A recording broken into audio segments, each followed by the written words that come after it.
Sri Chaitanya Manobhishtam Savitam Yena Bhutale Swayam Rupa Vandeham Sri Gurum Sri Yuta Padakamalam Sri Gurum Vaishnavam Cha Shri Rupam Sagrajatam Sahagana Raghunatham Vitam Tam Sajivam Sadvaitam Savadhutam Parijana Sahitam Krishna Chaitanya Devam Sri Radha Krishna Padan Sahagana Lalita Sri Vishakha Vitamcha He Krishna Karuna Sindhu Dinabandhu Jagatpate Gopesha Gopika Kanta Radha Kanta Namastute Tapta Kanchana Gaurangi Radhe Vrindavaneshwari Vrishabhanu Sute Devi Pranamami Hari Priye Jaya Sri Krishna Chaitanya Prabhu Nityananda Shri Advaita Gadadhara Srivasadi Gaura Bhaktarinda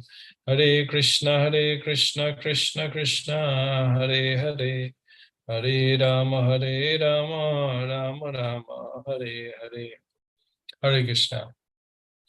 So can we have some kind of what we had discussed in the previous session? Runa will be giving the summary of the last class.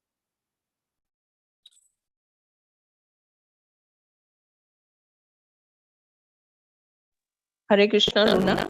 Where is she? Yeah, she's there. Runa, you will have to unmute yourself. Yeah. Hare Krishna. Hare Krishna. I'll try my best to give a short brief thing of the class on 3rd of August. You began by saying that this is a Adhik Mas, although it's an inauspicious thing to start anything. There are many benefits we can get if we read the 15th chapter of during this month. And you said that what we discussed, it was that when we talk about Krishna, it is Kirtan, and faith can be got. Those who are faithful are qualified to give faith.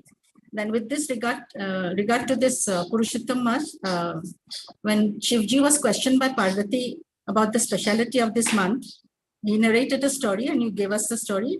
In brief, it was that there was a king who wanted to become the emperor of Bharatvarsh. So with the help of his commander, he finally did become the emperor of Bharatvarsh. And after that, he wanted to lead a peaceful life. So he handed over everything to his commander, who in turn was a cunning fellow. He started plotting and against him. And on the day he plotted to overthrow him, on the day of the coup, he contracted cholera and he died. So he went to Yamlok and questioned Yamraj why this happened. And he told him that you had no karma to become a king, but you have the karma of becoming a very beautiful horse.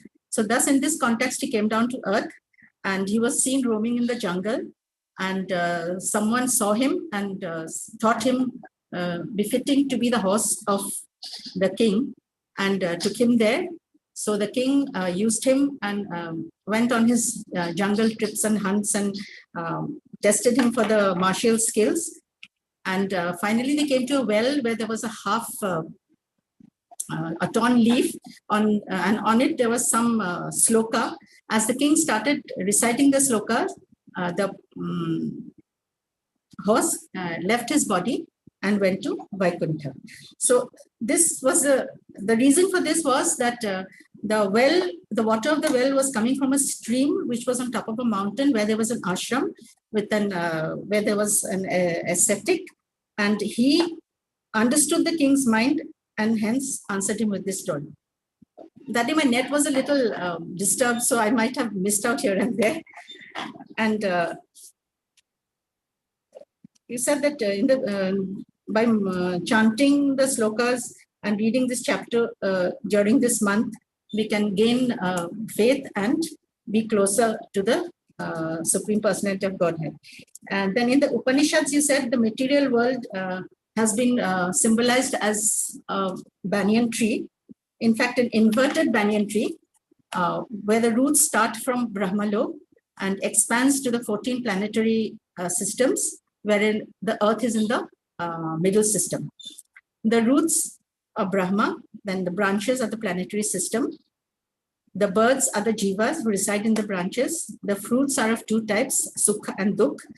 And the birds have the fruit through their senses and mind. And symbolically, the material world, it is compared to the material world. The tree in the material world is only a reflection of what is there in the spiritual world. Then you said the basic philosophy of Krishna consciousness is detachment from the material world and attachment to the Lord. But at the same time, detachment and attachment don't go hand in hand. They are opposite, like two poles, the South Pole, North Pole. And by detaching ourselves, we can only attach to the spiritual world. And we think, then you said something about Vatsalya Ras, which I couldn't get properly because the net had disconnected. Then you said relationship has always two things, but both cannot be masters. So one is a master and one is a subservient. And you gave the example of the mother and child. At times the child is the master, at other times the mother is, depending on the circumstances and situations. Then our enjoyment is, we think that our happiness and enjoyment comes from the material world, but because we are thinking more by the senses and the mind and not the soul, which we actually are. And then you gave the story about the yoga teacher and the boy, wherein the yoga teacher was embracing the tree and kept on saying that, leave me. And the boy told him that it's you who have to leave the tree. In that context, the material world, we have to leave the material world and the material thoughts, and the material world is always there and will always be there. We have to look at it through our intellect and mind, and then detach ourselves from the material things. And the company of friends and other things are all they're all mental deep, not soul deep. So the relationship with the Lord is soul deep, and it has no genders or anything. In fact, it is everyone is Sanatan, everyone is equal. And we are, caught up in this body, and the degree of our attachment to the body is the degree of suffering and miseries we shall have. Then he said something about the Yamuna river, the thing which I couldn't get because my net had gone off. Yes. That's all right. Yeah, you had asked about the Vatsalya Ras. Yeah. Vatsalya means, Vatsa means the child. So basically the Vatsa means the child, the relationship that exists between the mother and the child, and the emotional exchange that is being experienced in that relationship, that is known as Vatsalya Ras. Emotional exchange. Ras means the taste. So you get some taste in that relationship between the, being a mother connected to the child. So you get some kind of taste. So till you have this kind of taste, the relationship is very strong. And sometimes what happens, due to certain circumstances, the relationships becomes broken. So you don't have that rust. That means the relationship ceases to exist. Yeah, so that is what Vatsalya Ras is. Thank you. Yeah. So thank you, Mataji, for giving a very wonderful summarized whatever we had discussed. Thank you. And we had spoken about lots of things. Basically, we had spoken in the previous session. So you have spoken about the fate thing, that how by chanting the 15th chapter of Bhagavad Gita gradually every day, so the slokas basically brings us fate. So why this kind of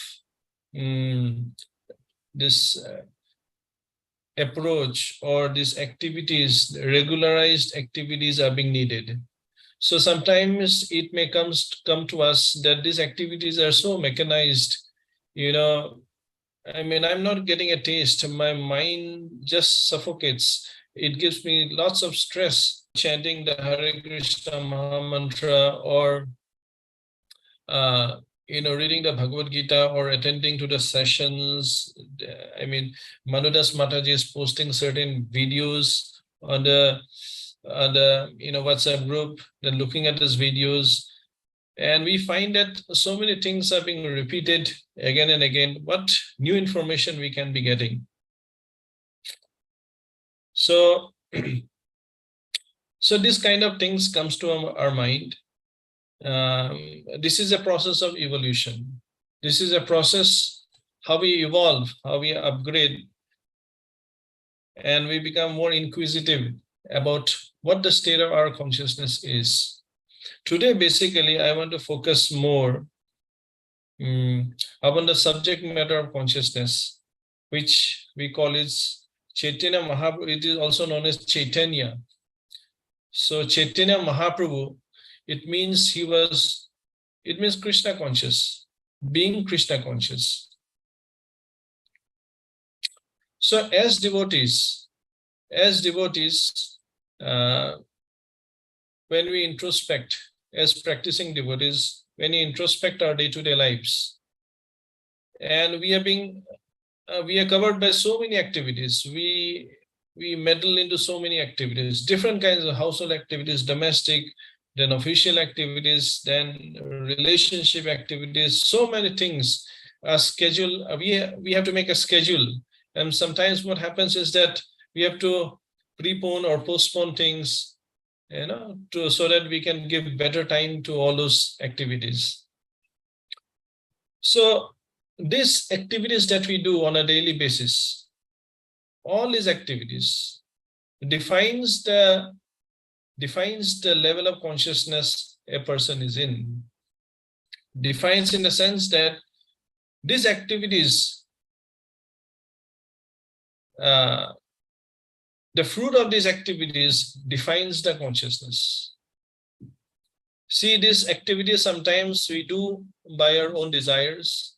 For example, if we want to visit some places, we want to see the landscape beauty, we want to see the beautiful tea gardens of Dibrugarh, or we want to go to the river of Brahmaputra.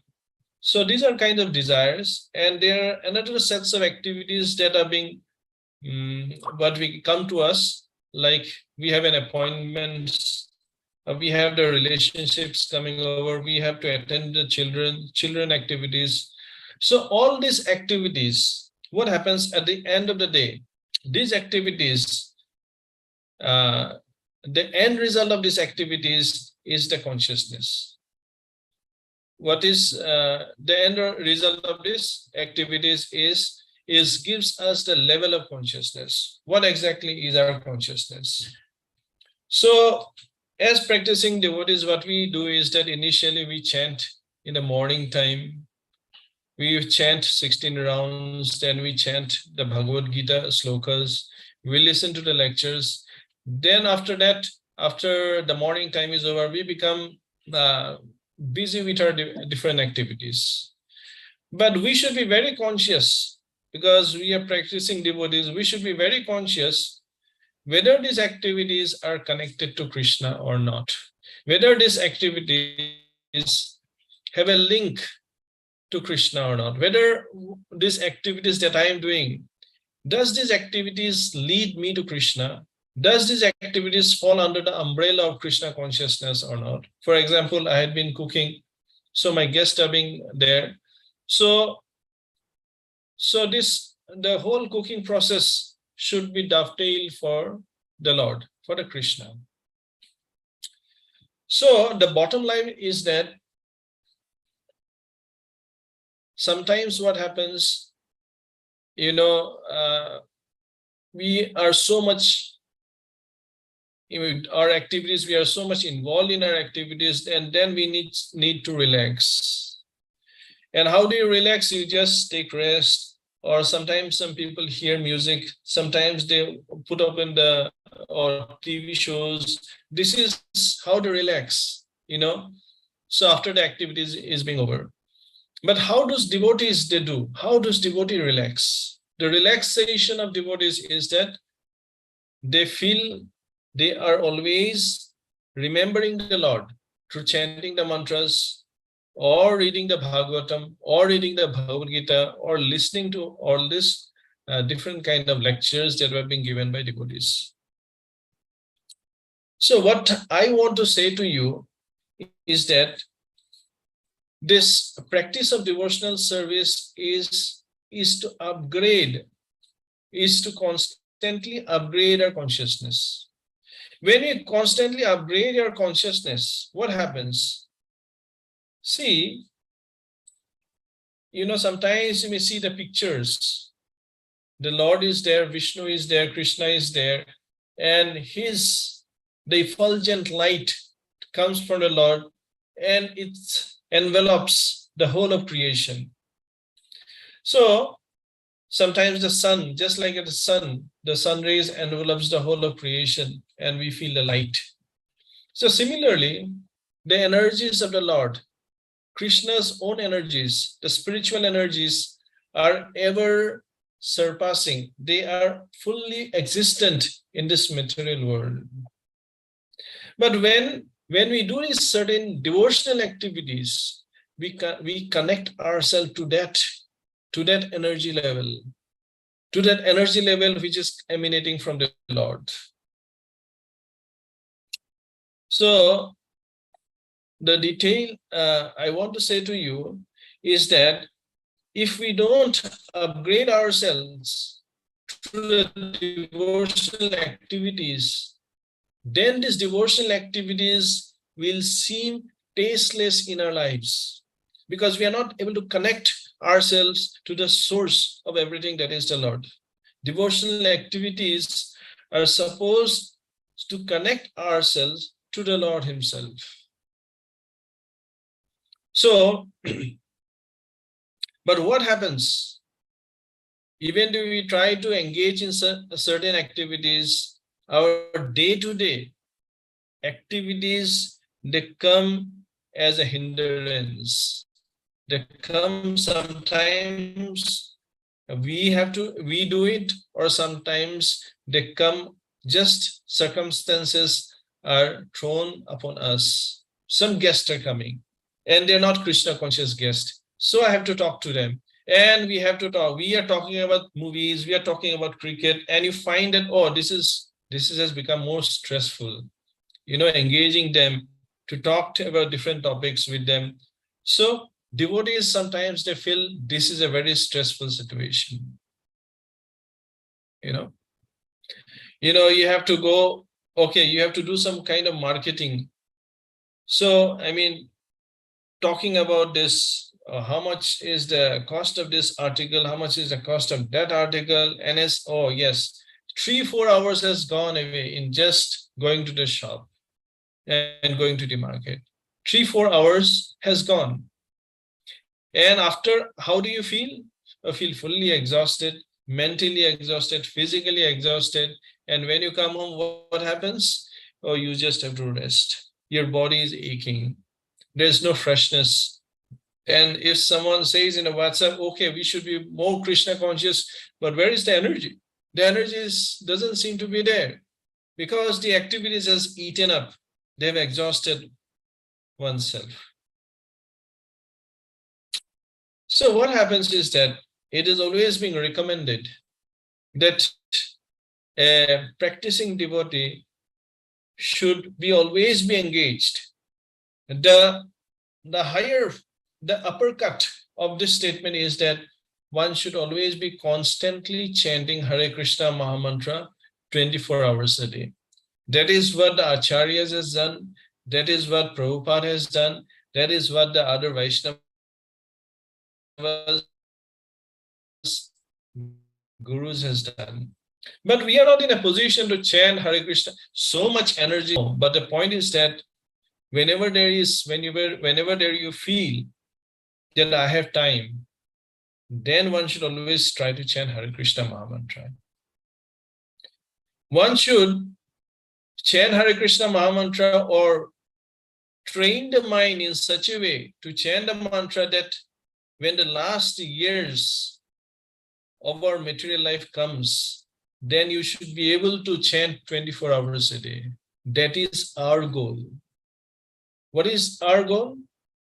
that when the fag end our life comes, when you are in our 70s, then you should be, when your body is not supportive to do anything, then you should be able to chant 24 hours. Sleep will also be less. There will be people cooking for you. Children will be big.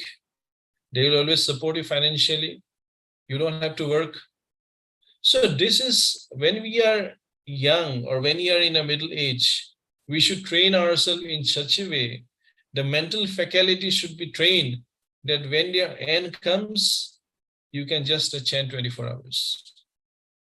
If you can't chant, if a person is not able to chant, or if he has not trained his consciousness accordingly, he has to engage in certain activities. But what happens if he's not able to engage? Since the bodily faculties decrease as the age progresses, then depression comes, the mental diseases comes. One feels the needs of, okay, children's love and all those things. One may go out and do some philanthropic activity because he has no other activity. So one has to busy himself with certain activities. But if one doesn't become Krishna conscious, if he has not trained the mind to become Krishna conscious or the intellect also, then what happens? Materialistic activities will take over. We will naturally become addicted to them.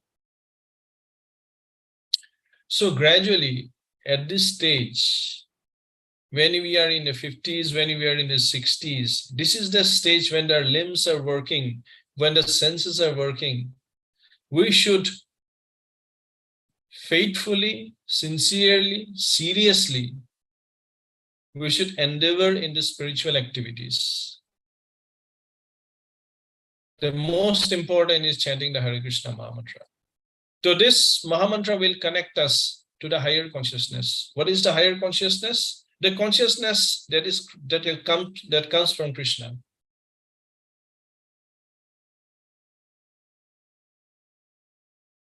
Material consciousness, material activities will pull us down.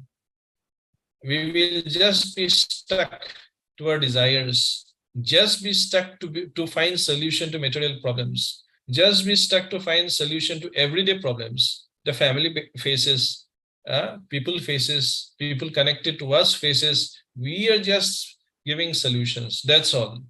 We are using our mind, the intellect, and our wisdom of all these years, experience of all these years, to just give solutions. And what solutions? The material solutions. And what is the conclusion of these material solutions? Punarapi jananam, punarapi maranam. No matter how much amount of material solution we give to people, the solution is simply going to end in material suffering. This is the destiny of this material world. Sometimes people may ask, then is our destiny fixed? Yes, our destiny is fixed to suffer in this material world. But as spiritualist, the destiny can be changed. But for materialist, it is fixed. According to their karma, according to their actions of this life, of this previous life, they have to get their reactions, and they will enjoy their reactions or suffer the reactions in future, which is going to come. So we should not try to live a life. You know, there is an example that one is always being, what we can say, caught up in the chains. And what are these chains? Sometimes these chains, we are being caught up by iron chains. Sometimes we are caught up in silver chains. Sometimes we are caught up in gold chains. So we should not try to, upgrade ourselves in trying to become, is the best. I want to, put myself in the best chain. No. An iron chain person, he thinks that, okay, I will use my intellect and everything, the money, finances, everything, so that I can get a silver chain. The silver chain wala thinks that, okay, I will work hard the best. I will work 24 hours a day. Why? So that he gets a golden chain. But we are not talking about this upgrading ourselves in chains. Whether a person when he's chained, he is destined to be suffering this material world. So we are trying to become liberated. Chaitanya Charitamrita. Why Chaitanya Mahaprabhu, through his character, through his personality, what he had showed, that the Lord himself comes to this material world and exemplifies, gives an example, showcases a lifestyle of how to live a life. Yes, he was he was an arrogant student. He went to the colleges, he did his education. He had his own parents just like we do have. And after that, what happens? He also gets into the marriage, the Grihastha ashram. And after Grihastha ashram, what happens? Even though he enters all these duties, his most important duty he does is that always remembering the Lord. Srinivatansa Katha Krishna Punya Shravana Kirtanaha. So, there are two things that we should learn. There are certain rules and regulations that we follow. Then rules and regulations are supposed to, they are true, trajectories, a higher trajectory and the trajectory that is down. The rules and regulations are supposed to hold you in a higher trajectory. If the rules and regulations are not followed, we just fall down. Fall down what? We don't fall down. What is the literal meaning? Fall down in the level of consciousness. So people may ask that when we become the devotees, we have to follow so many rules and regulations. Why? There is so many rules about what we should eat, what we should not eat, what we should be doing, what we should not be doing. So many rules and regulations. But what is the goal of these rules and regulations? Is to stabilize your consciousness in what state it is. It is to stabilize so that you can upgrade yourself from that state. You don't fall down. These rules and regulations are just like ropes that are holding you.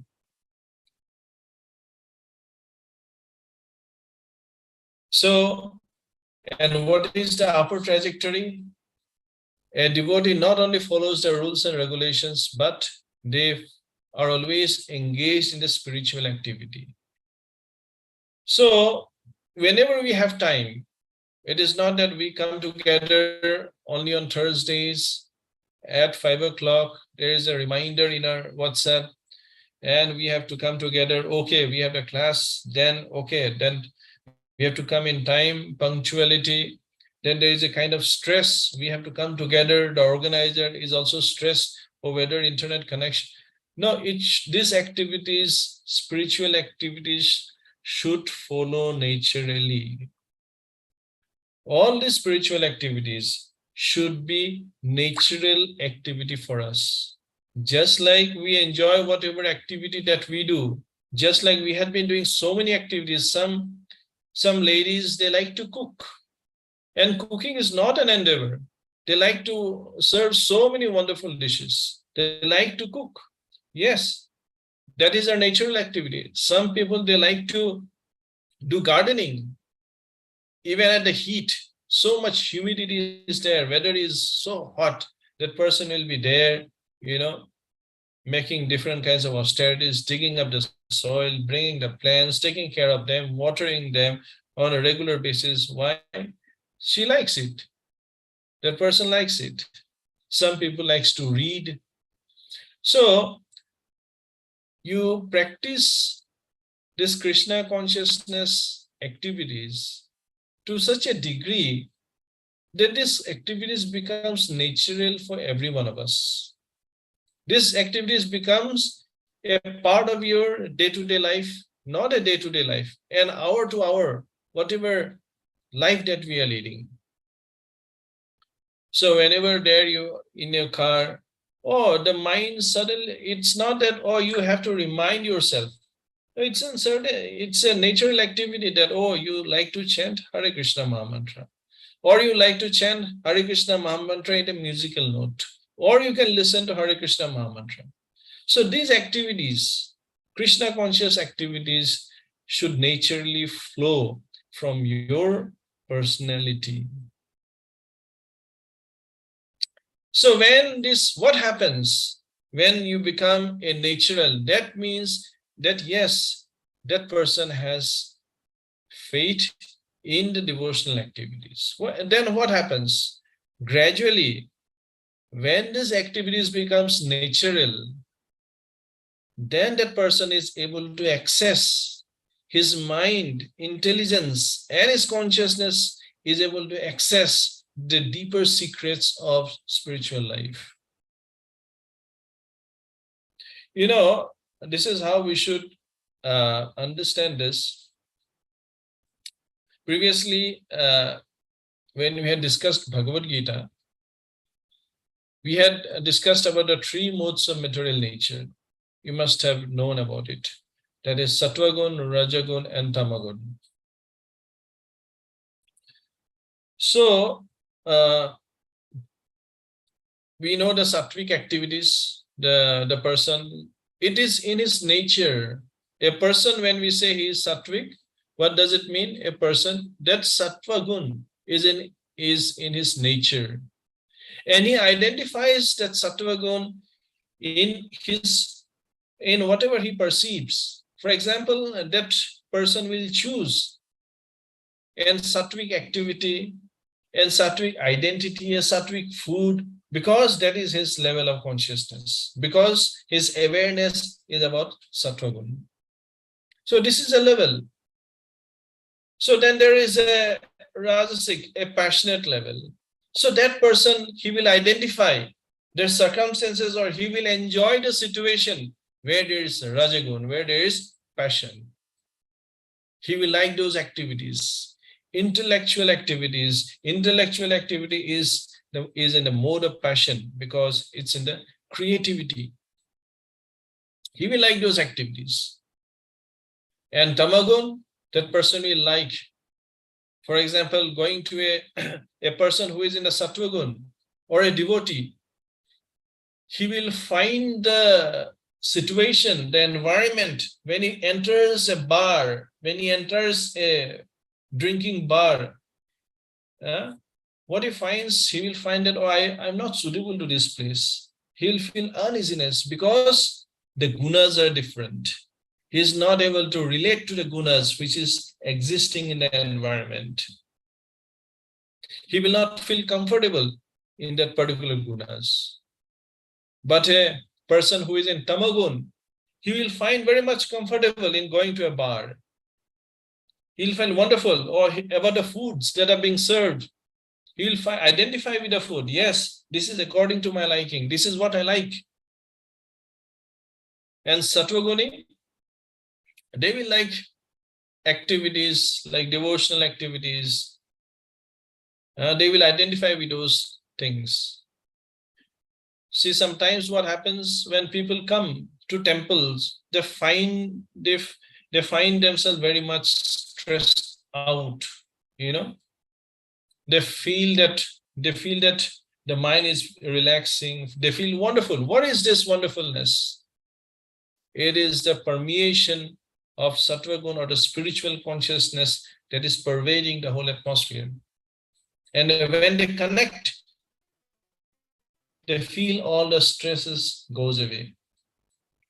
So similarly, the Lord's consciousness pervades the whole universe. But what happens is that we need to connect. So therefore, as age is going, as age is passing, the natural activity of every one of us is to be engaged in an activity which will make us natural, which will bring us closer to the Lord.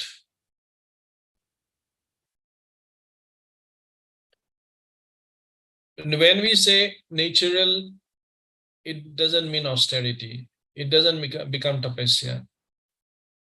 There, when you have to chant the Hare Krishna Mahamantra, you don't have to go through the rules or regulations of taking bath or this thing, that thing. No, it has become a natural activity. You like to chant. Whether you are in the bed, whether you are in the bathroom, whether you are in traveling, whether you are eating, cooking, it has become a natural activity of your persona. You like to do it. That is what we should be doing it. What occupies the mind? We should be introspecting that how my mind is being occupied, at what times. You should write it down. How my mind is being. We should next time, someone can come up at different hours of the day, how my mind is being occupied. What are the thought processes going on? Gradually, what happens?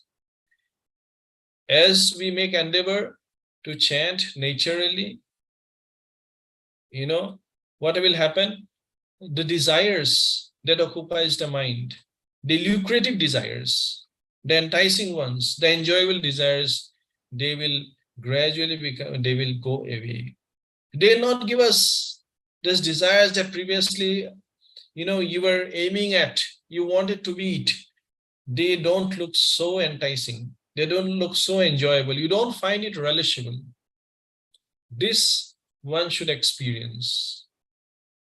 And what finds us, what gives us relishment? Because the mental energy, the energy of the mind comes from the super soul. The energy of the intellect comes from the super soul. So when this energy of the mind and the intellect are dovetailed for the service of the Lord, for the devotional service, then it is just like the Ganga. You are taking water from the Ganga and offering the water to the Ganga.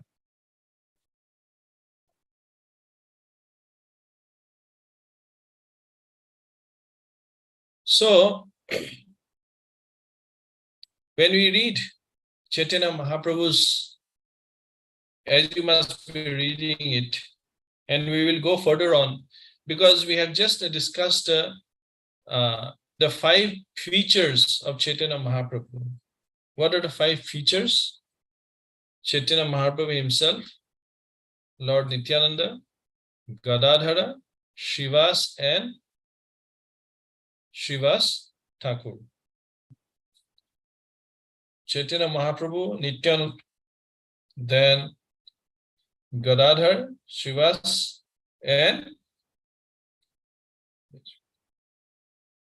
Advaita. These are the 5 features of Advaita Acharya. We sing them before chanting Hare Krishna Mahamantra. When Chaitanya Mahaprabhu comes, he comes with these 5 features. So therefore, what we had discussed in this class is that a reminder to every one of us to naturalize, to make our activities natural, to make the chanting natural in every walk of our life, in every day-to-day life. Whatever activities we do, Krishna should be there. That is what does it mean about by Krishna conscious, being Krishna conscious. And what is the fruit? By doing this, one becomes connected. One is able to connect to Krishna. And when we are able to connect to Krishna, what happens? Satchidananda Vigraha. That person is in true spiritual happiness. That is what is our goal. To experience happiness at all times of our existence.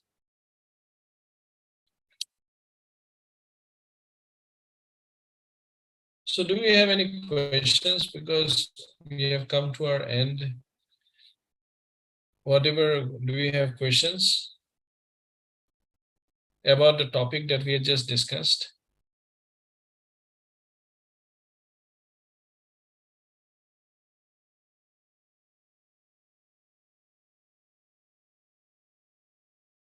what difficulties? My question is basically to our devotees is that, what are the difficulties? Because these are everyone's experience is subjective. What are the difficulties that we face in making Krishna conscious in natural activity? What are the difficulties that we face? Someone can say, what are the difficulties that we are presently facing, which hinders to make chanting? The first thing is that our mind always goes to mundane material affairs. Yes. Mind is always diverted to that. Firstly, even while we are chanting in early morning, initial time, okay, we are focusing, and gradually we don't even realize when the mind slips away.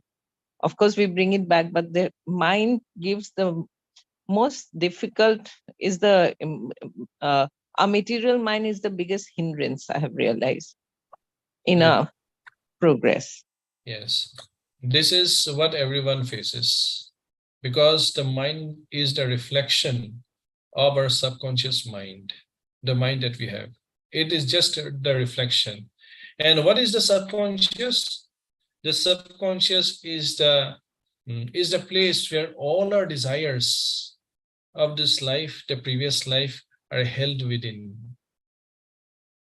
So the mind is what? It is so fast. It goes from one object to another object. Why? Because we are trying to experience happiness through the mind. And mind involves in certain different experiences. Yes, you had a wonderful experience. You should try it. You had a wonderful experience. You tried. So mind is constantly going on and on, on and on. But we should intellectualize. This is how we have to do it. Because we all know, Shastras say, the Bhagavad Gita says, the Srimad Bhagavatam says that no pleasure, one cannot experience any kind of pleasure in this material world. No matter how many times you go through it, undo it, do it again, we can't find any pleasure. Because we are pleasure hunters. We want happiness. This is the basic requirement of our existence. This is our Swarup, Satchidananda. When a person is not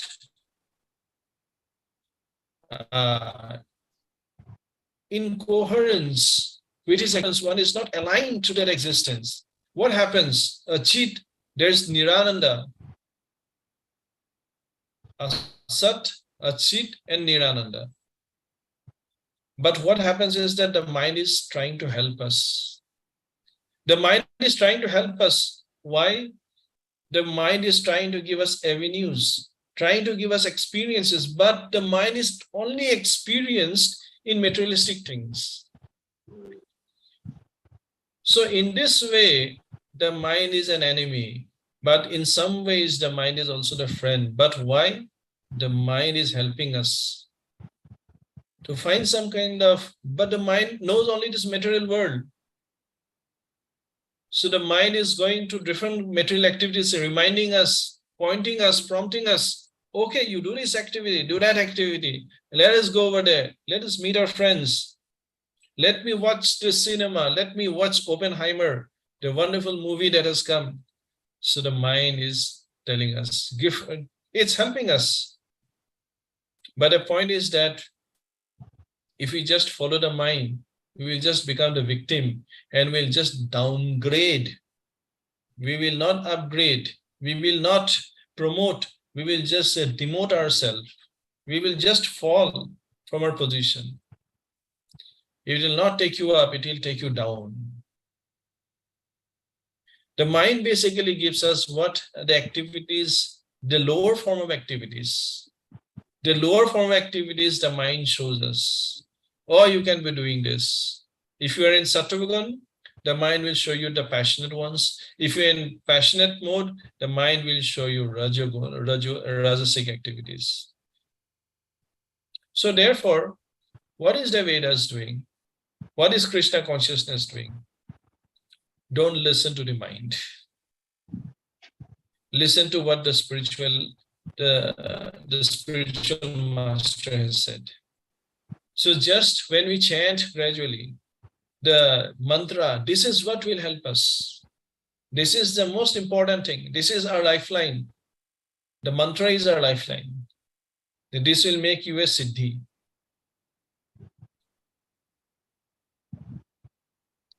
So we have to make the mantra our natural. When we make it natural, then you see what kind of life you will experience. Total perception of life will change. Just by, you don't have to become a pandit. You don't have to remember the slokas. You don't have to read all the shastras.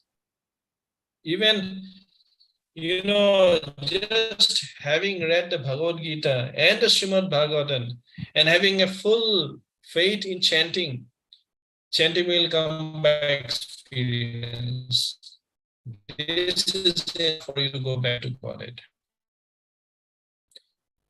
Any other questions that we have?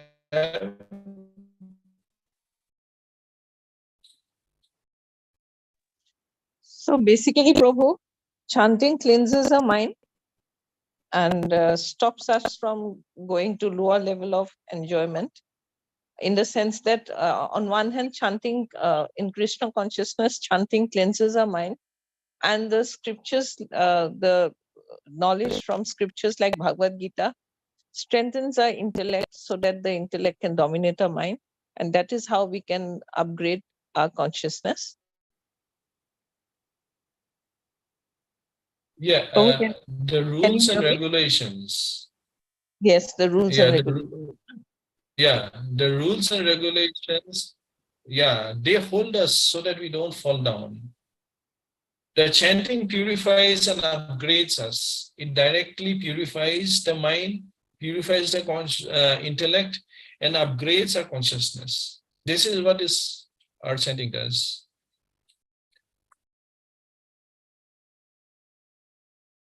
So, how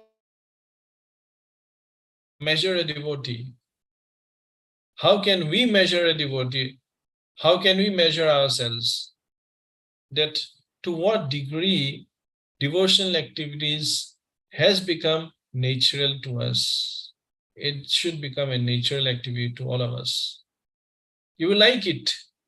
So therefore, Rupa Goswami and Sanatan Goswami, when they write the poems, they say, I should be having thousands of tongues. I should be having thousands of ears so that each of my tongue can chant the mantras. And whenever I chant, I should have thousands of ears so that my ears can, all these years are not enough to listen to this mantra. So that is a high, basically there is a very high state that Rupa Goswami and Sanatan Goswami are, teachers. They have shown us, but what it means that this activity should be natural for us, even at any time of our day, whenever we go to sleep, when the dreams basically are supposed to clear the karma of our subconscious. In our dreams also, what are the dreams basically? The dreams, we see ourselves in different persons. We experience in our dreams happiness and distress. And that is how the karma is also being lost. But the devotee, in the dreams also, he chants Hare Krishna Maha Mantra. So this is what we all should be aiming at. It is not for just you all, it is for me also, that whenever the end comes, whenever the last of the days comes, I should be in a position when I should be chanting the mantra constantly. Yes? Any questions?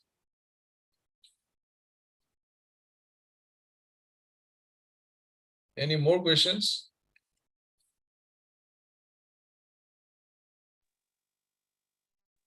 Hare Krishna devotees, you all can unmute yourself and ask the questions.